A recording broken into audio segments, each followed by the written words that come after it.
प्यारे विद्यार्थियों, आज हम लोग 8वीं कक्षा की गणित के अभ्यास 2.1 के प्रश्नों को हल करना सीखेंगे। तो पिछले वीडियो में हम लोग इस अभ्यास के 4 प्रश्न हल कर चुके हैं। आज हम लोग 5वें, 6वें, 7वें यानी जहाँ तक भी देख पाएंगे 5वें प्रश्न से शुरुआत करेंगे। तो देखिए 5वां प्रश्न आपके सामने है। नीचे दिए गए बॉक्सों में सही संख्या लिखिए। फिर देखिए पार्ट वाइज प्रश्न है, इसमें 3 प्रश्न हैं। 23 के स्क्वायर माइनस 22 के स्क्वायर बराबर क्या होगा। तो इसी प्रकार से मैंने प्रश्न है। तो देखिए प्रश्न बेहद ही आसान है। 23 के स्क्वायर माइनस 22 के स्क्वायर बराबर क्या होगा। देखिए यही हम बगल में इस प्रश्न को हल कर दे रहे हैं। तो एक सरल समीकरण आपने पढ़ी होगी, ए स्क्वायर माइनस बी स्क्वायर बराबर ए प्लस बी और ए माइनस बी। तो देखिए यहाँ भी प्रश्न ऐसे ही है, 23 के स्क्वायर माइनस 22 के स्क्वायर। तो 23 स्क्वायर माने इसको हम ए स्क्वायर समझेंगे और 22 के स्क्वायर हम इसको बी स्क्वायर समझेंगे। तो मैंने इस फॉर्मेट में यह प्रश्न है, 23 का स्क्वायर और माइनस 22 के स्क्वायर, ए स्क्वायर माइनस बी स्क्वायर, इससे बिल्कुल मिलता हुआ प्रश्न है। तो ए स्क्वायर क्या है, 23 के स्क्वायर और बी स्क्वायर क्या है, 22 के स्क्वायर। तो बस ए प्लस बी, ए माइनस बी इसी फॉर्मेट में रख कर आप हल कर दीजिए, प्रश्न आराम से मैंने हल हो जाएगा। चलिए देखिए, तो हल हम कर रहे हैं ए स्क्वायर माइनस बी स्क्वायर बराबर ए प्लस बी, ए माइनस बी की सहायता से, इस सरल समीकरण की सहायता से। तो 23 की स्क्वायर माइनस 22 की स्क्वायर बराबर, अब देखिए पहले कोष्ठक में ए प्लस बी है। ए हमारा क्या है 23 और बी क्या है 22। यहाँ लिख देंगे 23 प्लस 22 और दूसरे कोष्ठक में हो जाएगा a माइनस बी माने 23 माइनस 22, 23 माइनस 22। देखिए 23 और 22 जोड़ देंगे तो यह हो जाएगा 45 और दूसरे कोष्ठक में आ जाएगा 1। तो माने 45 गुणा 1 तो बराबर 45। तो आप बॉक्स में क्या भरेंगे, 45 भरेंगे। इस बॉक्स में जो संख्या भरी जाएगी वह 45 होगी। और इसी प्रकार से आप दूसरे प्रश्न को देख लें, दूसरे पार्ट को। सरसंख्या बिल्कुल यही रहेगी, ए स्क्वायर की जगह पर 101 का स्क्वायर है और माइनस 102 का स्क्वायर।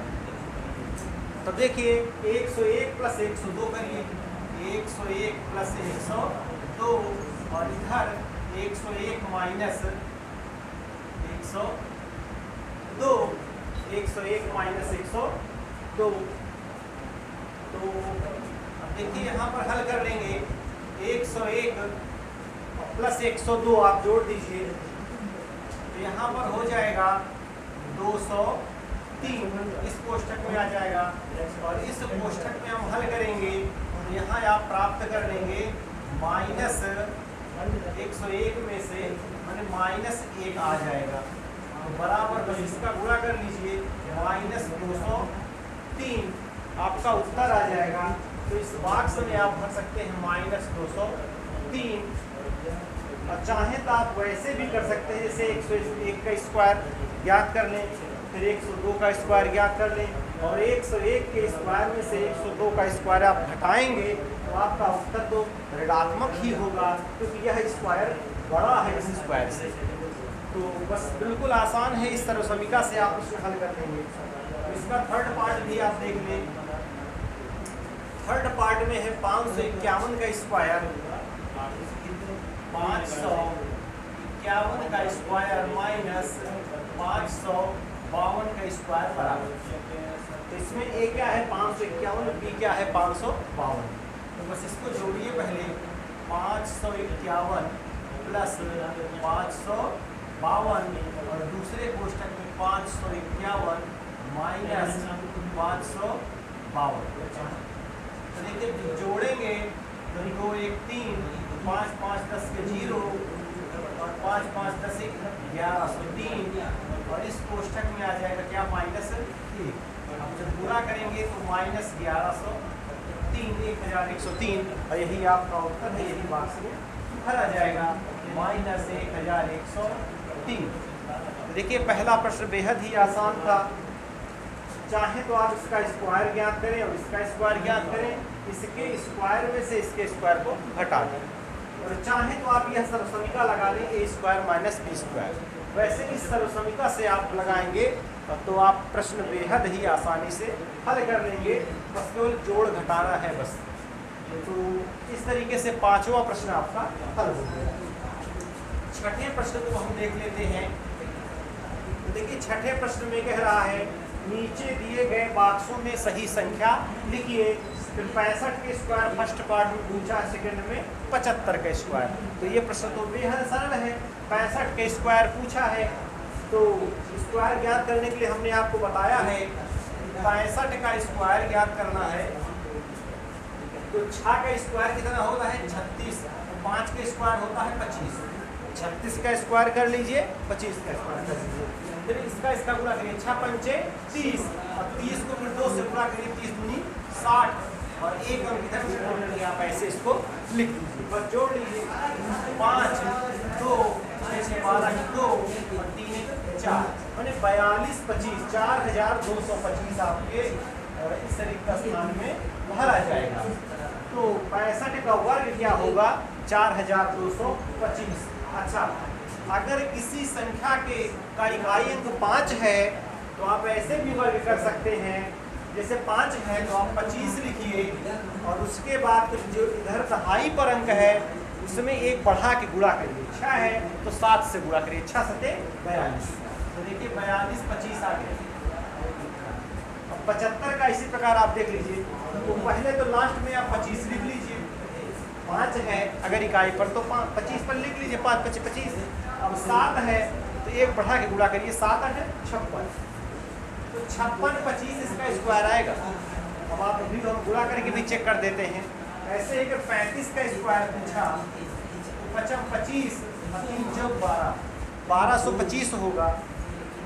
ऐसे ही आपसे 85 का अगर स्क्वायर पूछा, देखिए 25 आप इधर लिख लीजिए और 8 9 72 72 25 होगा 85 का स्क्वायर। तो देखिए 75 का स्क्वायर हमने ज्ञात किया 56 25।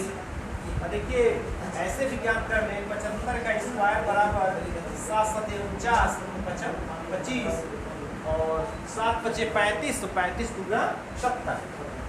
तो ऐसे लिख लीजिए 5 2 9 7 की 6 1 4 5। देखिए 56 25 आया। और दूसरी विधि क्या है, आप इसका स्क्वायर करते हैं तो पहले तो 25 लिख लीजिए और फिर 7 में गुणा 8 से करिए, मैंने जो दहाई का अंक है उसको में एक बढ़ा कर एक जोड़ करके गुणा कर लीजिए। तो 7 का 8 से गुणा करेंगे 56। देखिए 56 25 बिना और किसी परिश्रम के आ गया। तो यहाँ पर क्या भरेंगे 56 25। तो देखिए दोनों प्रश्न बेहद ही आसान थे और दोनों प्रश्न हल हो गए। अब देखिए 7वां प्रश्न हम देख लेते हैं। कह रहा निम्नलिखित में कौन सी संख्याएं पाइथागोरियन त्रिक है। हालांकि इस प्रश्न का यहाँ पर कोई औचित्य नहीं था, पाइथागोरस प्रमेय से संबंधित है यह प्रश्न। तो पाइथागोरस प्रमेय आप समझ लीजिए कि किसी समकोण त्रिभुज में कर्ण पर बना वर्ग शेष दोनों भुजाओं पर बने वर्गों के योगफल के बराबर होता है। तो वहीं से यह प्रश्न हल होगा। तो कहने का तात्पर्य यह है कि जैसे एक समकोण त्रिभुज है यहाँ ABC, यह समकोण त्रिभुज है तो समकोण इसका कोण B है। तो समकोण के सामने वाली जो भुजा होती है उसी भुजा को हम कर्ण कहते हैं। तो सामने भुजा कौन सी है AC है। तो AC भुजा क्या है इस त्रिभुज का कर्ण है।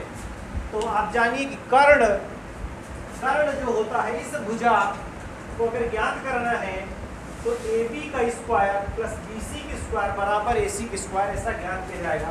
इसमें आप देखिए AC का स्क्वायर बराबर AB square plus BC square. एक चीज आप जान लीजिए, अगर कोई भी समकोण त्रिभुज है तो कर्ण क्या होता है समकोण त्रिभुज के सामने वाली भुजा। और आप एक चीज जानिए, जो कर्ण है शेष दोनों भुजाओं से अब बड़ी भुजा होती है। माने समकोण त्रिभुज में सबसे जो बड़ी भुजा होती है उसका नाम कर्ण होता है। कर्ण ही सबसे बड़ी भुजा होती है। और इस माने त्रिभुज में सबसे बड़ी भुजा AC है और AB और BC। तो AB और BC का वर्ग हम करें तो AC के वर्ग के बराबर होगा। तो बस इसी नियम से आपका यह सिद्ध हो जाएगा कि कौन सा पाइथागोरियन त्रिक है और कौन सा नहीं। तो इसमें आप जाने जो सबसे बड़ी भुजा है वह कर्ण है। सबसे बड़ी भुजा को हम क्या कहेंगे? कर्ण। तो 3 का स्क्वायर बराबर 2 का स्क्वायर और प्लस 1 का स्क्वायर। देखिए अगर बायां पक्ष और दायां पक्ष दोनों बराबर हो जाते हैं तब तो यह पाइथागोरियन त्रिक है, और यदि दोनों पक्ष बराबर नहीं होते तब यह पाइथागोरियन त्रिक नहीं है। तो सबसे बड़ी भुजा को आप ऐसी समझेंगे।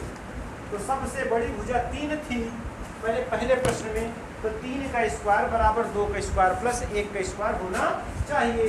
तो देखिए क्या होता है, तो 3 का स्क्वायर 9 हो गया और 2 का स्क्वायर 4 हो गया और प्लस 1 हो गया। तो यहाँ पर निकल के आया कि 9 बराबर 5 नहीं होता। तो बायां पक्ष बराबर दायां पक्ष नहीं है, इसलिए यह क्या है? संख्या पाइथागोरियन त्रिक नहीं है।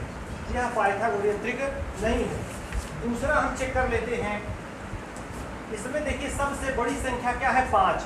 तो 5 का स्क्वायर बराबर 4 का स्क्वायर प्लस 3 का स्क्वायर होना चाहिए। तो देखिए 5 का स्क्वायर बराबर 4 का स्क्वायर और प्लस 3 का स्क्वायर। तो 5 × 5 = 25 हो जाएगा, 4 × 4 = 16 और 3 × 9। तो 25 बराबर 25। देखिए यहाँ पर बायां पक्ष दायां पक्ष दोनों बराबर हो गए, तो इसलिए यह क्या है? पाइथागोरियन त्रिक है। यह 3, 4, 5 जो संख्या है यह पाइथागोरियन त्रिक है। अब देखिए अगला प्रश्न दिया है 6, 8, 10। तो सबसे बड़ी भुजा इसमें AC हम क्या पकड़ेंगे? 10 को। तो 10 का स्क्वायर बराबर क्या होना चाहिए? 8 का स्क्वायर प्लस 6 का स्क्वायर। देखिए 10 का स्क्वायर तो 100 हो गया और 8 का स्क्वायर 64 और प्लस 6 का स्क्वायर 36। तो 100 बराबर, देखिए 64 और 36 जोड़ दीजिए 100 हो गया। तो देखिए यह भी पाइथागोरियन त्रिक है। बायां पक्ष दायां पक्ष दोनों बराबर हो गया, पाइथागोरियन त्रिक है। तो 6, 8, 10 ये भी क्या है? पाइथागोरियन त्रिक है। अगला प्रश्न है, देखिए अगले प्रश्न में आपको चेक नहीं करना है। अब तीनों भुजाएं 1, 1, 1 दे रहा है, तो इसमें तो कभी कोई भुजा बड़ी है ही नहीं। तो समकोण त्रिभुज में कभी भी ऐसा नहीं हो सकता। कर्ण हमेशा दोनों भुजाओं से बड़ा रहेगा। उस भुजा की लंबाई आधार और लंब से अब बड़ी होगी। तो 1, 1 मैंने जो तीनों भुजाएं 1 दिया है और यह पाइथागोरियन त्रिक नहीं हो सकता। चेक करने का कोई मतलब नहीं है। अब 2, 2, 3 आप देख लीजिए, इसे भी हम चेक कर देते हैं। तो 3 इसमें सबसे बड़ी भुजा है, तो इसे हम AC मान लेते हैं। तो 3 का स्क्वायर बराबर और 2 का स्क्वायर प्लस 2 का स्क्वायर। तो 9 बराबर 4 प्लस 4। तो 9 बराबर 8 होते हैं क्या? नहीं होते। तो देखिए यहाँ पर बराबर नहीं हो रहे हैं दोनों पक्ष, इसलिए यह भी क्या है? पाइथागोरियन त्रिक नहीं है। तो बस इसमें 2 पाइथागोरियन त्रिक थे।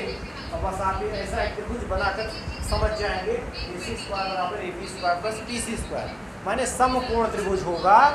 तो पाइथागोरस प्रमेय यही है कि कर्ण पर बना वर्ग शेष दोनों भुजाओं पर बने वर्गों के योगफल के बराबर होता है। तो किसी समकोण त्रिभुज में कर्ण सबसे लंबी भुजा होती है, और वह समकोण त्रिभुज के माने जिस पर समकोण जहाँ त्रिभुज होता है उसके ठीक सामने होती है। तो इस त्रिभुज में B कोण जो है समकोण है, और B कोण के सामने भुजा कौन सी है? AC। तो यही भुजा कर्ण कहलाएगी।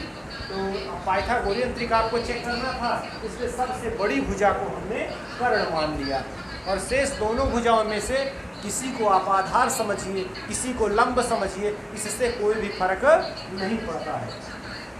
तो देखिए मैंने 7 प्रश्न हो गए। एक प्रश्न इस अभ्यास में और है, और अब चलिए एक प्रश्न क्या, अभी इसमें 2-3 प्रश्न है। अब आज बस इतना ही, और शेष प्रश्नों को कल हम लोग हल करेंगे, जो भी शेष प्रश्न बचे।